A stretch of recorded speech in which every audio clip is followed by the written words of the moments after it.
अध्याय 34 क्लब थ्रीन। आइजल ने अचानक मिले एक आकर्षक प्रस्ताव को स्वीकार करने की बेवकूफ़ी नहीं की। इस उपकार के पीछे जरूर कुछ न कुछ छिपा होगा। उसने आंखें सिकोड़कर पूछा, शर्तें क्या हैं? शर्तें? मैं दुखी हूं। ये पूरी तरह से इसलिए है क्योंकि मैं तुम्हें पसंद करता हूं, लेकिन तुम पहले हिसाब किताब करती हो, है ना? हाँ, लोगों के बीच हिसाब किताब जरूरी है, खासकर मुझ जैसी महिला के लिए। आइजल स्पष्ट रूप से एक आकर्षक लड़की थी। वह उन प्रतिभाशालियों में प्रतिभा थी जिसने 17 साल की उम्र में क्लास 3 हासिल की, और उसकी सुंदर उपस्थिति उसे दुनिया में कहीं भी अलग खड़ा करती थी। हालांकि दूसरी ओर जहां भी वो जाती थी उस पर गद्दार की बच्ची का तमगा लगा रहता था। इसी वजह से कोई भी उसे अपने पास नहीं रखना चाहता था। काशिफ डेरेक की तरह, जिसका उसने हाल ही में शिकार किया था, वो ये भी नहीं जानती कि वो उसे हड्डियों के बिना पूरा निगल जाएगा या नहीं। लेकिन क्राउन प्रिंस जेरेमी अलग थे। उस आदमी के दिल के चारों ओर एक गंदा सांप लिपटा हुआ था। वो कभी भी बिना किसी छिपी हुई मंशा के कुछ नहीं करता था। उसे उसके पास आने का कोई कारण जरूर होगा। अगर राजनीतिक कारण हो तो अच्छा होगा, लेकिन अगर नहीं, यह मेरी सुंदरता की वजह से होगा। मैं उसके लिए एक ट्रॉफी से ज्यादा कुछ नहीं होंगी। उसका अनुमान गलत नहीं था। जेरेमी के लिए उसका अतीत मायने नहीं रखता था। स्कॉलवेन के राजकुमार के रूप में वो जो चाहे कर सकता था। शायद उसके अतीत की वजह से आइजल के पास पहुंचना और भी आसान था। वो दूसरों की कमजोरियों को पकड़ने और उन्हें बंदी बनाकर रखने में माहिर था, ताकि वे उसका साथ न छोड़ सकें। आइजल, जेरेमी धीरे से मुस्कुराया और उसके करीब आया। मुझे परवाह नहीं है कि तुम क्या सोचती हो। मैं तुम पर कोई शर्त नहीं थोप रहा हूं। बस मेरे क्लब में शामिल हो जाओ और हर समय मेरे साथ रहो। बस इतना ही। बदले में मैं तुम्हारे लिए बहुत कुछ कर सकता हूं। तुम जानती हो कि मैं कौन हूं। मैं जानती हूं। मैं बहुत अच्छी तरह जानती हूं। जिस पल मैं जेरेमी के क्लब में शामिल होती हूं, वो पल है जब मैं एक अथाह गड्ढे में गिर जाती हूं। सच जानने के बावजूद आइजल चुप रही। एक चीज जिसने उसे हिला दिया वो थी स्कॉलवेन साम्राज्य उसके दुश्मन एडोलेविट साम्राज्य के साथ टकराव में था।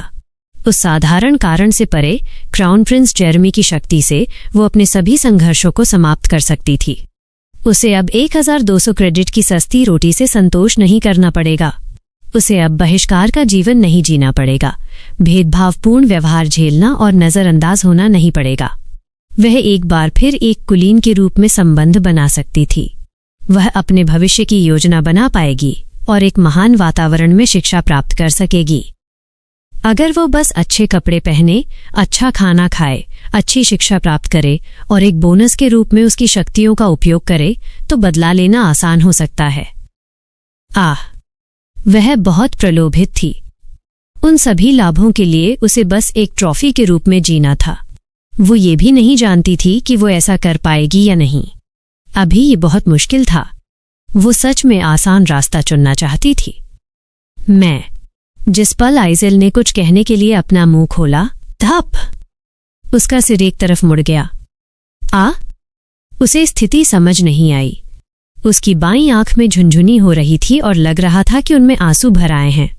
उसने अपना बायां हाथ उठाया और अपने गाल को छुआ, और तभी उसे दर्द महसूस हुआ। दर्द हो रहा है। क्यों? कौन?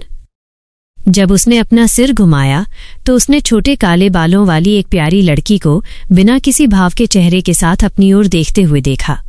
उसके भावहीन चेहरे के विपरीत उसके मुंह से कठोर शब्द निकले। तुम कमीनी! मुझसे सब कुछ कहने के बाद मेरे पीछे एक आदमी के साथ फ्लर्ट कर रही हो? क्या? तुमने कहा था कि तुम मुझे पसंद करती हो, लेकिन अब तुम मुझे छोड़कर जाने की कोशिश कर रही हो? वह लड़की अचानक रो पड़ी। तब भी उसकी आंखें भावहीन ही थीं। आइजल खुद को शर्मिंदा होने से नहीं रोक पाई। फ्लेम? उसका नाम उसकी छाती पर लगे बैज पर लिखा था। वो क्लास एस की छात्रा थी जिससे आइजल की कुछ बार मुलाकात हुई थी। क्या चल रहा है? वो उस स्थिति को समझ नहीं पाई, लेकिन जैसे ही उसने पूछने के लिए मुंह खोला, फ्लेम ने उसकी कलाई पकड़ ली। मेरे पीछे आओ, हमें बात करने की जरूरत है। 1 मिनट रुको, आइजल और मैं बातचीत कर रहे हैं। इससे दूर रहो। फ्लेम ने झटके से कहा। जेरेमी की आंखें शर्मिंदगी में चौड़ी हो गईं। सब कुछ ठीक होने की पुष्टि करने के बाद फ्लेम आइज़ल को उस जगह से बाहर ले गई।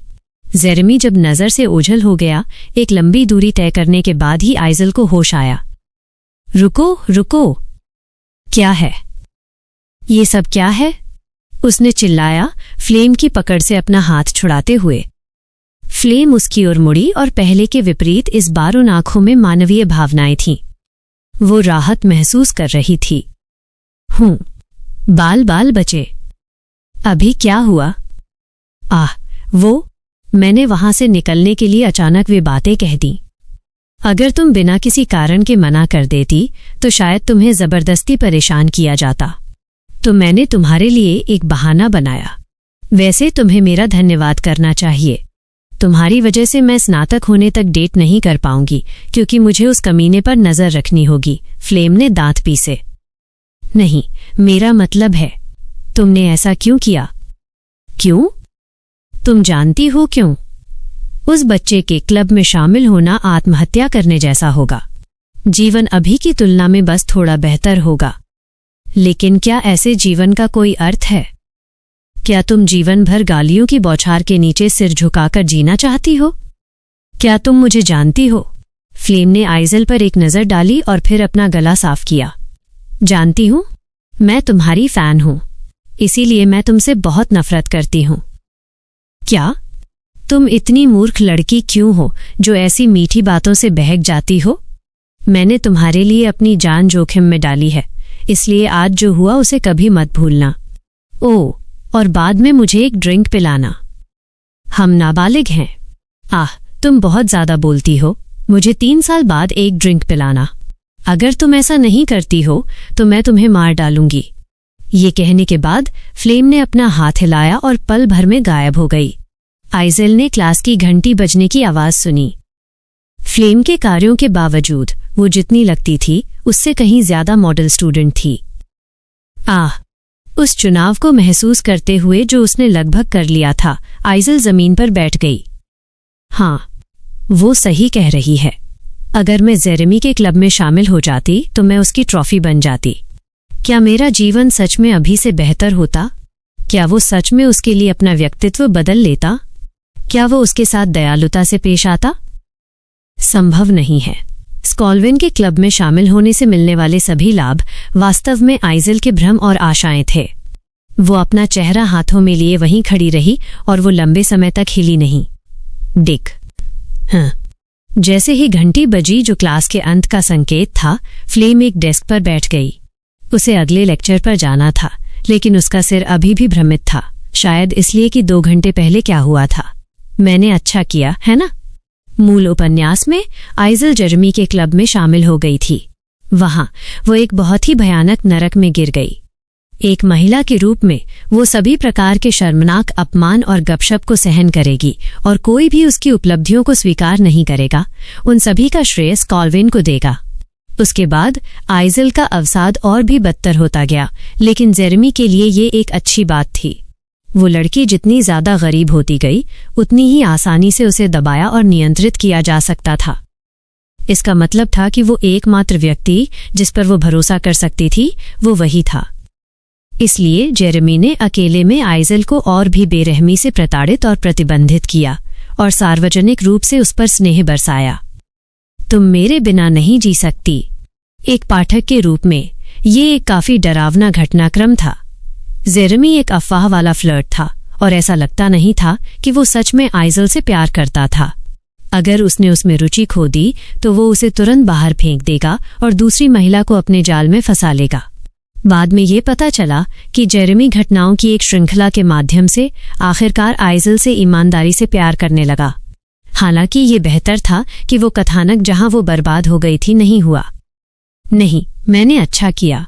मैंने बहुत अच्छा काम किया। अब तक फ्लेम ने मूल कथानक के घटनाक्रम में हस्तक्षेप किए बिना छोटे चरों को बदलने की कोशिश की थी। उसे डर था कि एक ऐसा भविष्य होगा जिसे वो नहीं जानती थी। हालांकि जब उसने बाइक यूसियोल का व्यवहार देखा तो उसने अपना मन बदल लिया। भले ही उसने भविष्य की अपनी अधिकांश याददाश्त खो दी थी, फिर भी वो उन घटनाओं को बदलने की पूरी कोशिश कर रहा था जो धुंधली बनी हुई थीं। भले ही वो उसके जितना नहीं जानता था, वो अधिक सक्रिय था। उसे भविष्य बदलने की कोशिश करते देख उसे शर्मिंदगी महसूस हुई। मैं आखिर क्या करने की कोशिश कर रही हूं? क्या मैं भविष्य बदलने से डर रही हूं? क्या यह विडंबना नहीं है? तो आज पहली बार फ्लेम ने मूल कथानक में सक्रिय रूप से हस्तक्षेप किया। इस वजह से क्राउन प्रिंस जेरेमी उस पर ध्यान देगा, लेकिन वो ठीक था।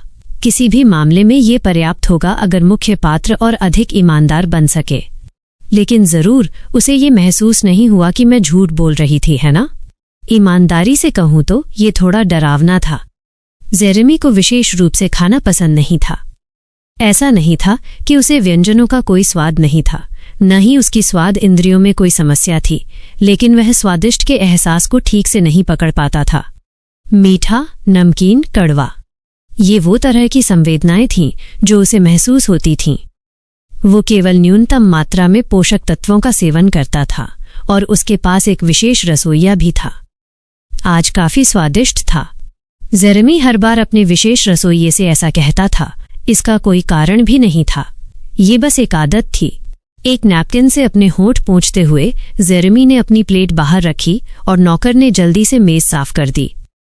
शायद रसोइये आज उसके द्वारा खाए गए भोजन पर शोध करेंगे, ये सोचते हुए कि महामहिम को ये व्यंजन पसंद नहीं है, लेकिन उन्हें वो व्यंजन पसंद है।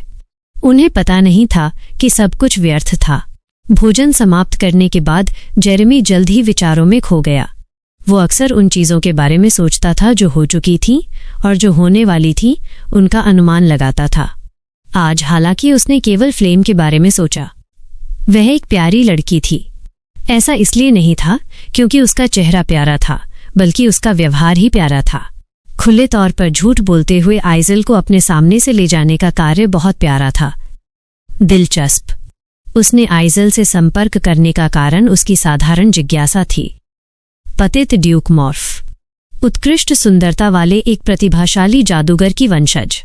क्या शानदार ट्रॉफी! वो उसकी कमजोरी खोजने, उसे मजबूती से पकड़ने और उसे न छोड़ने की योजना बना रहा था। हालांकि एक और दिलचस्प प्राणी सामने आया था। मैं जिज्ञासु हूं, वह उसके बारे में जिज्ञासु था। वह कहाँ से आई थी? वह समय गुजारने के लिए क्या करती थी? उसे क्या पसंद था? उसे किस तरह का खाना पसंद था? वो क्या सोचती थी? वह किस तरह के कपड़े पहनती थी? उसके किस तरह के दोस्त थे? वो हर चीज के बारे में जिज्ञासु था। ये अपने पहले प्यार में पड़े लड़के जैसा था। इसलिए जेरेमी ने उसे अपना पहला प्यार माना। मैं उसे चाहता हूं, वो अधिकार जताने वाला बन गया था। फिर भी वो इस तथ्य से अनभिज्ञ रहा। कहानी जारी रहेगी।